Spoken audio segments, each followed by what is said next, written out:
Delhi high court के जज justice Verma के घर के अंदर की पहली तस्वीरें सामने आ गई हैं और तस्वीरों में जले हुए नोट साफ दिख रहे हैं। दिल्ली हाई कोर्ट से जस्टिस यशवंत वर्मा के घर इतना कैश कहां से आया, इसकी जांच के लिए कमेटी भी गठित कर दी गई है। लेकिन उससे पहले उनके घर के अंदर की पहली तस्वीरें सामने आई हैं। तस्वीरों को सुप्रीम कोर्ट ने अपनी वेबसाइट पर जारी किया है। इसके साथ ही एक रिपोर्ट में कहा गया है कि जिस कमरे में आग लगी थी वहां आग के काबू में आने के बाद 4 से 5 अर्धजली बोरियां मिली हैं, जिनके अंदर भारतीय मुद्रा भरे होने के अवशेष मिले हैं। साथ ही इस मामले से जुड़ी दिल्ली हाई कोर्ट के चीफ जस्टिस की रिपोर्ट भी सार्वजनिक कर दी गई है और इसके साथ ही जस्टिस वर्मा का जवाब भी सार्वजनिक कर दिया गया है। मामले से जुड़े दस्तावेज भी वेबसाइट पर डाले गए हैं। सुप्रीम कोर्ट की वेबसाइट पर जारी प्रेस विज्ञप्ति में कहा गया है कि सुप्रीम कोर्ट के चीफ जस्टिस ने दिल्ली हाई कोर्ट के वर्तमान जज जस्टिस यशवंत वर्मा के विरुद्ध आरोपों की जांच करने के लिए 3 सदस्यीय समिति गठित की है, जिसमें पंजाब एवं हरियाणा हाई कोर्ट के चीफ जस्टिस शील नागू,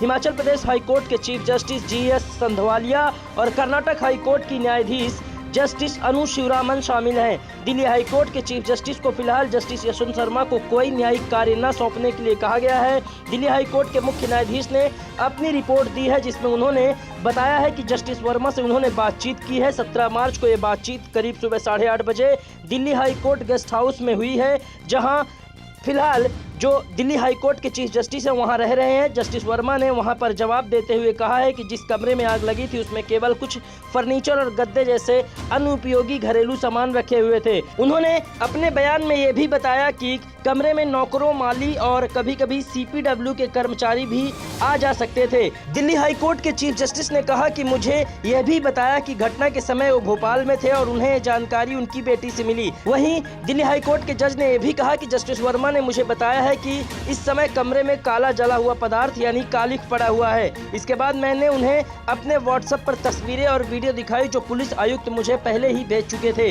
यानी कि चीफ जस्टिस जो दिल्ली हाई कोर्ट के हैं उन्होंने जस्टिस वर्मा को वो तस्वीरें दिखाई जो पुलिस की तरफ से उन्हें घटना के बाद प्रोवाइड कराई गई थी। इसके बाद चीफ जस्टिस ने जब उनसे सवाल किया तो जस्टिस वर्मा ने अपने खिलाफ किसी साजिश की आशंका जताई। दिल्ली हाई कोर्ट के चीफ जस्टिस ने कहा कि घटना की रिपोर्ट, उपलब्ध सामग्री और जस्टिस यशवंत वर्मा के जवाब की जांच करने पर मुझे ये भी पता चला है कि पुलिस आयुक्त जो कि पुलिस कमिश्नर है, उन्होंने 16 मार्च की अपनी रिपोर्ट में बताया है कि जस्टिस यशवंत वर्मा के आवास पर तैनात गार्ड के मुताबिक 15 मार्च 2025 की जिस सुबह कमरे में आग लगी थी वहां से मलबा और अन्य आंशिक रूप से जली हुई वस्तुएं हटा दी गई थी। दिल्ली हाई कोर्ट के चीफ जस्टिस ने यह भी बताया कि मेरे द्वारा की गई जांच में प्रथम दृष्टया में यह पता नहीं चलता है कि बंगले में रहने वाले लोगों, नौकरों, माली और CPW कर्मियों के अलावा किसी अन्य व्यक्ति ने प्रवेश किया है। उन्होंने ये भी कहा कि प्रथम दृष्टया राय है कि इस पूरे मामले की गहन जांच की जानी चाहिए। तो फिलहाल इस वीडियो के सामने आने के बाद अब दिल्ली हाई कोर्ट के जस्टिस वर्मा